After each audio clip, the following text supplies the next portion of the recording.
Welcome to the Deep Dive. Today you are joining us as we explore a really unusual set of sources. We've got excerpts from quite an intensive religious text from the early 1900s, and also a private discussion analyzing it. Yeah, it's fascinating stuff. What's striking is how these sources take some, really complex theological and philosophical ideas, and they boil them down into a surprisingly simple, almost logical framework.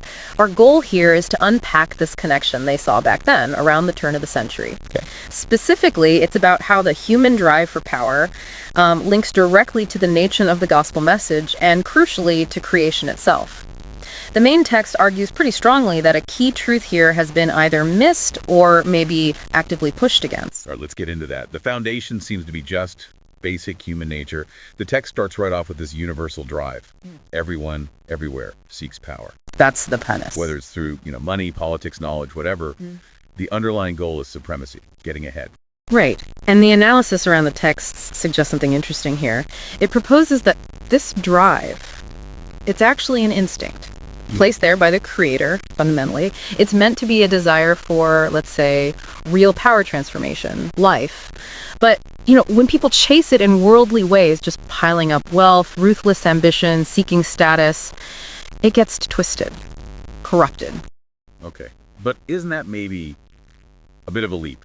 Saying the everyday scramble for success is really a divine instinct gone sideways. Well, that's the perspective in these sources. They describe that secular chase as trying to fill a bottomless pit. It just generates, they say, unsatisfied longings, because no matter how much you get, it never really scratches the original itch, the spiritual void. So the core idea, the takeaway then, is that the kind of power people naturally chase ultimately leads to ruin because it's never enough. Yeah. But the power the creator intends for them, that's the power that actually saves. Exactly, the transformative kind. And that distinction leads us straight into the discussion about the gospel. Okay, yeah, this is where it gets really tightly woven together.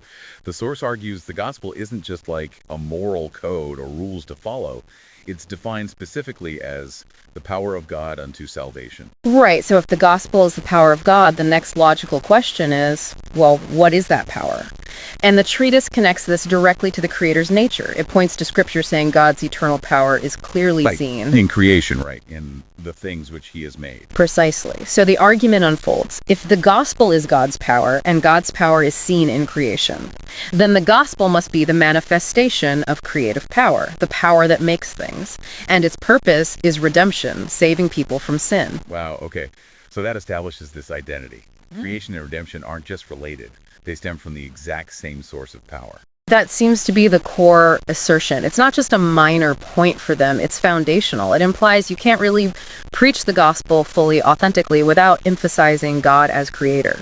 They even cite that prophetic call, to worship the one that made heaven and earth and the sea. So preaching the creator is seen as inseparable from preaching the gospel. To downplay the creative power aspect is, in their view, to miss the foundational authority of the Redeemer. Okay, so we have the link. Creator and Redeemer, same power source. How then, according to the sources, is this message supposed to be universally validated? Like, what's the evidence everyone can see? And this is where they point out, right, to the cosmos, the heavens. Yes, the heavens. The commentator we looked at calls this the big caveat. The logic leans heavily on Psalm 19. The heavens declare the glory of the Lord. The idea is that the sheer scale, the order, the predictability of the night sky, that was a universal, unchanging truth. Didn't matter what language you spoke or where you lived, you could look up and see it. And historically that holds up, doesn't it? You think about ancient cultures, Assyrians, Babylonians, early Chinese astronomers, they're all deeply focused on the patterns in the sky. It was a kind of universal witness. But then comes the critique from the sources, which is pretty pointed. They argue this universal witness started getting obscured, actively hidden, right around the time this treatise was written, early 20th century. They link it to the Industrial Revolution, widespread electric light, AC/DC current, light bulbs everywhere.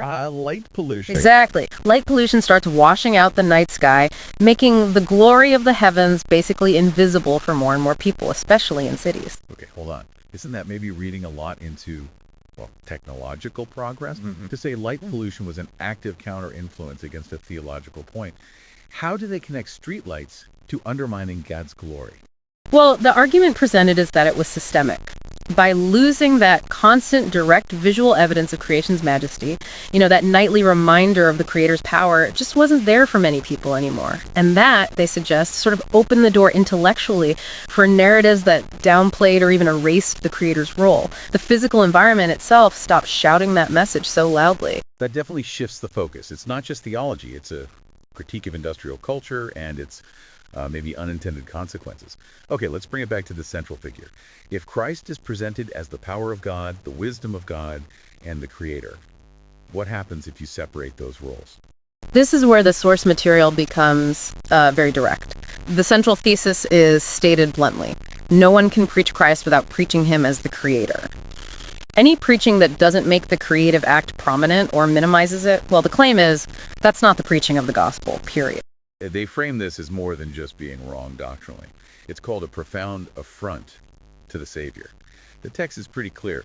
Nobody wants their name attached to something they didn't actually do or to something that's been misrepresented. Exactly. The commentary really picks up on this idea of intellectual honesty, of authorship.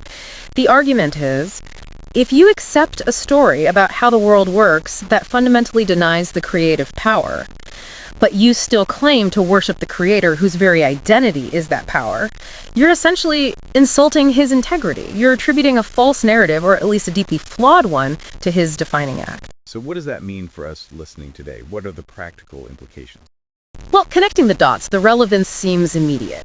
If you rely on the gospel for salvation, that creative renewing power, but at the same time, you accept a widely taught narrative that basically denies the foundational creative authority where that power originates.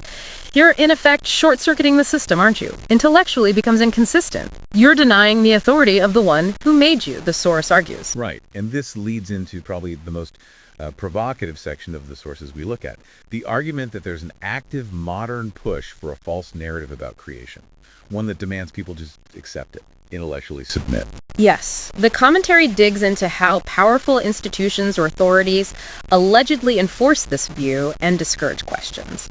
They identify three main tactics they believe are used to keep the dominant creation narrative in place. Okay, what are the three? Lay them out for us. So the first one identified is mockery. Basically, making fun of anyone who dares to question the official story. The sources see this as a powerful social tool to keep people in line intellectually. Makes sense. Fear of ridicule is strong. What's the second? Second is hiding. This means obscuring evidence, maybe research data that doesn't fit the accepted narrative, ensuring the public mainly sees a version that looks consistent, even if it isn't the whole picture. And the third tactic? Distortion. This one's maybe more subtle. If inconvenient truths do get out, the narrative is twisted or reinterpreted, so even facts that challenge the story get sort of bent to fit back into the established framework. Now, the sources then make a very direct, modern critique. The commentator points to a specific, well-known international space agency, the one everyone quotes for news about space, basically, and claims this agency acts as a global authority. Right, and we need to be clear, this is the specific claim within the source material. The commentator argues that this agency sometimes presents information that, they claim, seems inconsistent with its own science.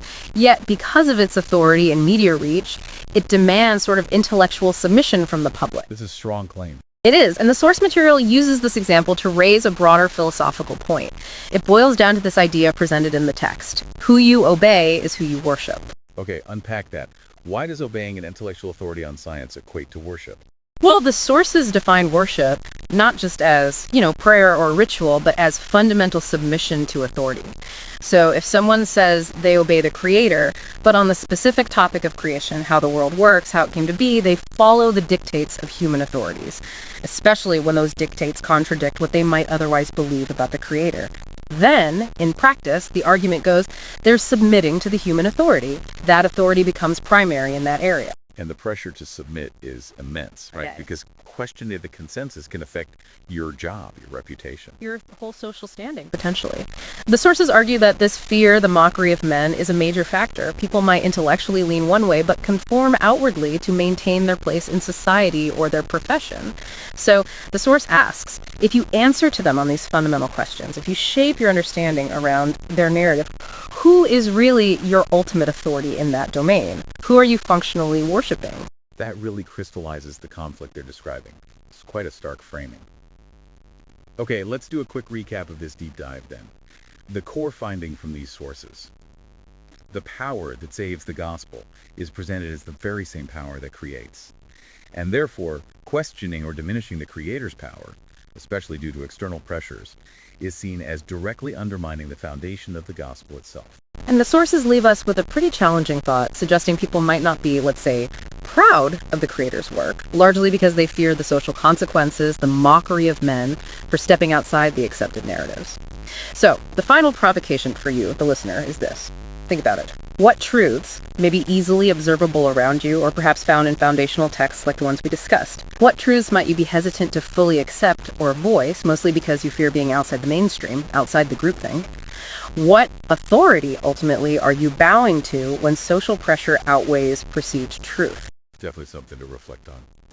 Thank you for joining us for this deep dive. Maybe go outside tonight if you can, look up at the sky, and just think about that connection between creative power and redemption.